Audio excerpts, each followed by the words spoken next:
Good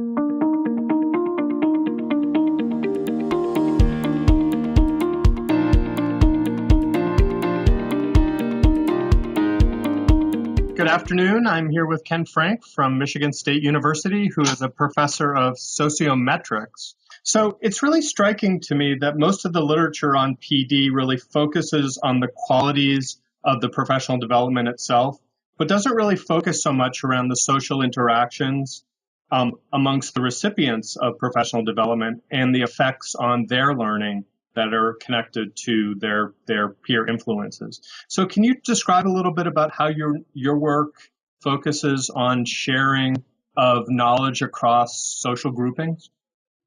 Yeah. So some of the work that I do is within schools, and we look a lot at how teachers share with one another within schools.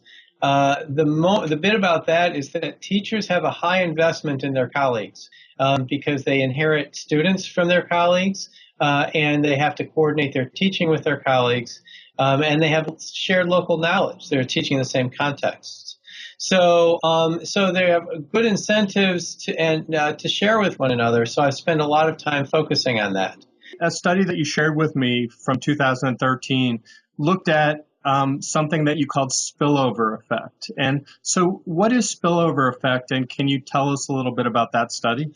Yeah, so spillover effect is, if you want to think of it this way, it's an unintended effect of you might have a direct target of professional development or any sort of treatment, and then the spillover effect is what that person does with other people around them. And not just in terms of their own practices. And so that's one good way to think of spillover effect. And the way we examined it in that context was we looked at people who had received professional development in the National Writing Project. And we looked not just at changes in their own practices, but changes in the practices of other people the recipients of the professional development might have interacted with. And there's a lot of reasons to think that when you receive professional development, you might be the sharer of a lot of knowledge. You have better language. Other people recognize you as an expert in that area, even if you're not yet, but they identify you that way. You have an investment in that area, so you want to invest in your colleagues. So there's a lot of reasons to think that the effect of the treatment wouldn't just stop with you, but would affect a lot of people. And that's what we found in that study, that the participants in the professional development were more engaged with others in their school, more likely to be named as providing help to others in their school. So how does it translate? What goes on outside the school to what goes on inside the school? And the key thing I would say is language. In that network outside the school, you learn to talk about what you do better than you would in other contexts. And with that better language, you have the capacity to convey what you know to colleagues. A lot of what teachers know, even if they know it, it's tacit. And so it's not that easily shared. So in another study that you did, which had a very interesting name, Fiddling and... Focus, Fiddle, and Friends. Focus, Fiddle, and Friends.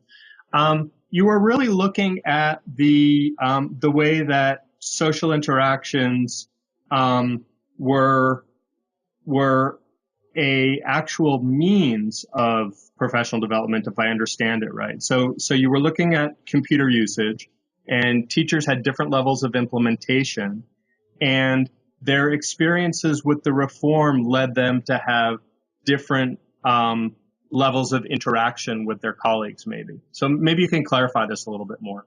Yeah. So what happened was that the people who are already relatively high at implementing their technology in that case, but I think technology is just by the way, they were more responsive to their networks. And so in particular, what happens is if you're a real cutting edge person, real high implementer, and you don't have supportive networks of people doing the same thing, you tend to slide back because it's really hard to be out there on your own in a school doing it on your own.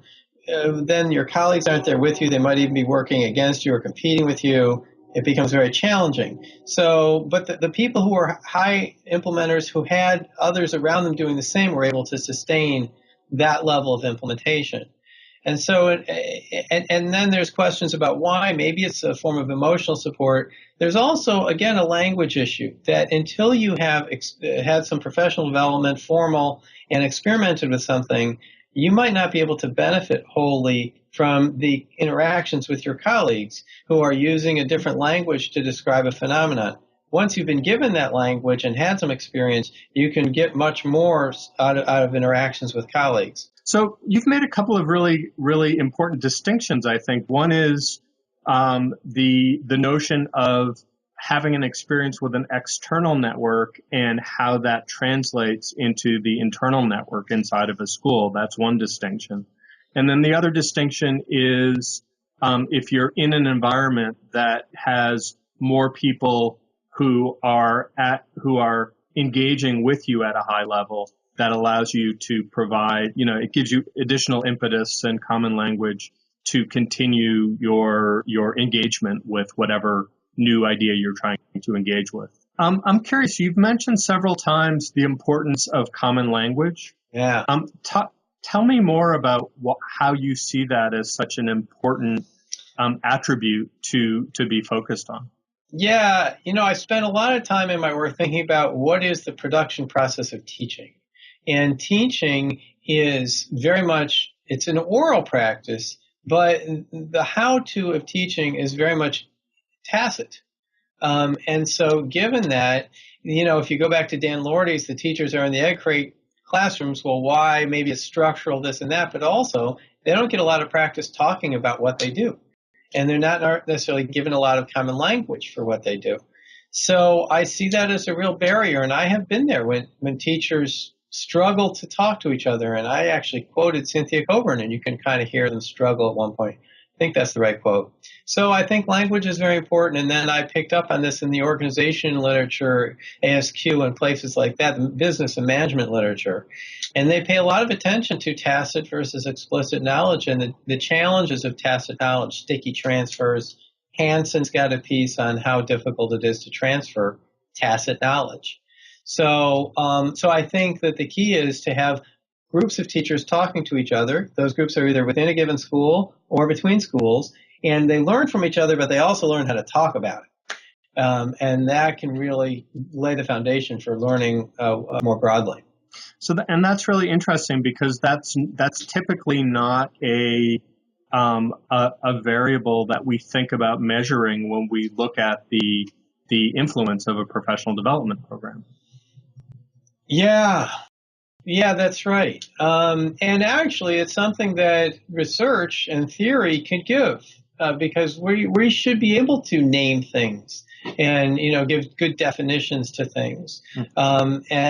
I think it would make sense if professional. I think they do it. It's almost ironic. They do it implicitly or tacitly in PD. They say, "Oh, here's what we mean by this," but they don't necessarily work to give teachers that language as much as they might. Interesting. And do you see programs that use either coaching or a network model giving more opportunity for those kinds of interactions that allow for common language?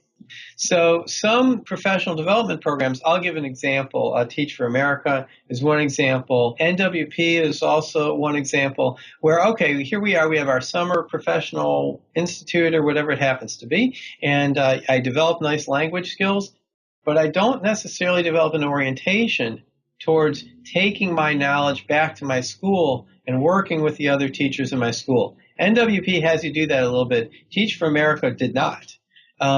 And as I'm working with Andy Anderson on carbon time, that's one of the tensions of carbon time. It's also been one of the tensions in the work with Paul Cobb, where they were developing language and skills in teachers to teach math differently. The question is, did they develop an orientation for those teachers to go back to their schools and really intend to work with others in their schools?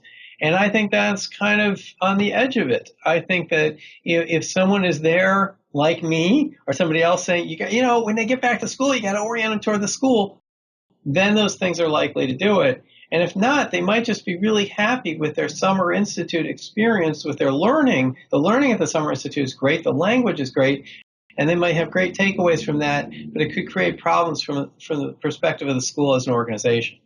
That's really interesting. My investigation here started with the notion that traditional qualities of professional development, when we think about, and you covered these really well in some of the lit reviews in your articles, the notion that, content knowledge is important and sustained engagement is important, and embedded in context is important, and pedagogical content knowledge is important. But the thing that seems to be missing from that list of qualities of professional development is either the design of the professional development or opportunities following professional development to engage with peers around the things you've been introduced to.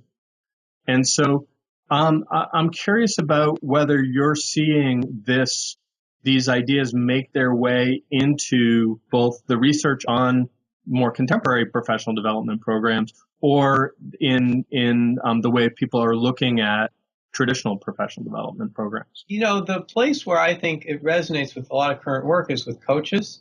I've got a study with Paul Cobb, and Cynthia Coburn's got work, and I got a student. It's coming up everywhere that you have this linear conceptualization of coaches. They help this teacher who's struggling and one-on-one.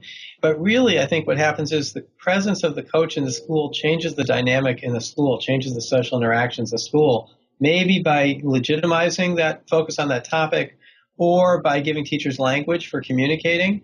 And so when a coach is in a school, then you get teachers are more responsive to their networks, more engaged in their networks to each other, not necessarily to the coach. And I would say that's consistent with the impetus in Focus, Fiddle, and Friends.